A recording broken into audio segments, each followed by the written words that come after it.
Boxing Ego here. If you like this video, make sure you hit the like button and also subscribe to the channel and hit the bell icon on the top of your screen to get notified when the latest new content drops. One.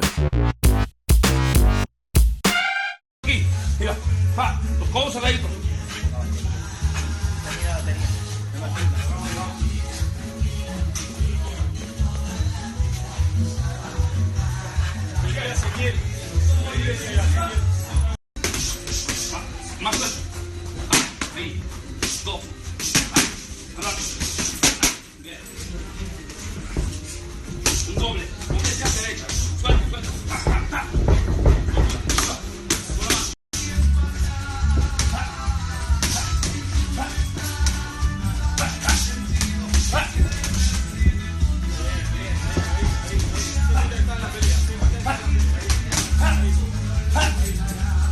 What up, Fight World? It's your boy Ego, and I'm back with some more boxing. Make sure you guys smash the like button, subscribe to the channel for the latest and greatest of boxing. You guys seen the clips at the beginning. That's Lucas the Machine Matthysse. He's training, and he's coming up on his fight at the T-Mobile Arena, Las Vegas. It will be on the Canelo versus Chavez Jr. undercard, May 6th, which is a big week for boxing. They also have the Boxing Expo. You have Gamboa fighting the day before this fight. And the card is solid. You got some solid names. You got David Lemieux on the card, Jojo Diaz Jr. versus Tino Avila, and then you have Canelo Chavez, and then Lucas Matthysse. Lucas Matthysse is fighting former Broner opponent, Emmanuel Transformer Taylor. And this fight is taking place at welterweight. Matthysse has not been in the ring since 2015. That 2015 fight was for the WBC title, and it was a loss, his first ever stoppage loss to the Iceman, Victor Postal. So he's moving up to welterweight, and interesting fight. I think Matthyse's power should definitely carry up.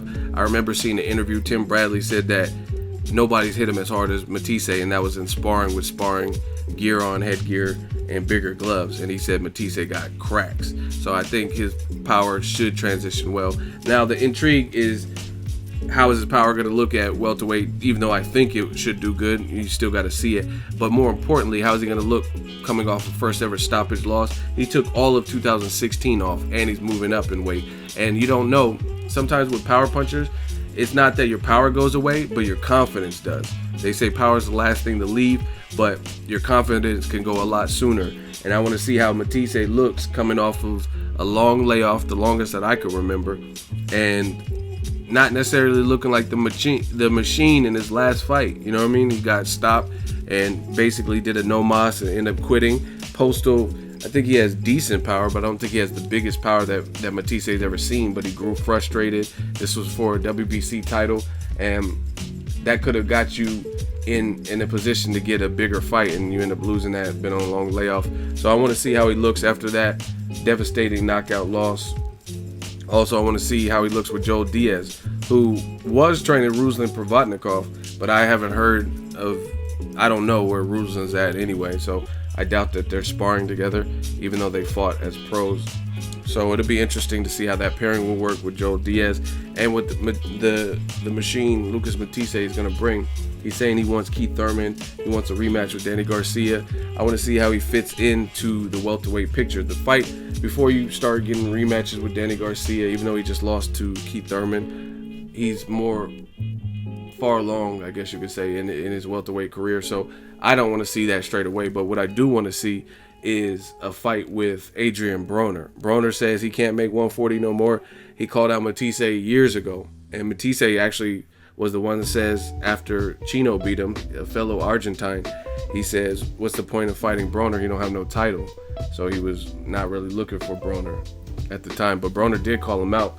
That would be a good fight. People complain Broner hasn't fought nobody or whatever in recent memory, even though he just fought Granados. I think Matthysse, if he looks good in this fight with a mutual opponent, I think would be a good look.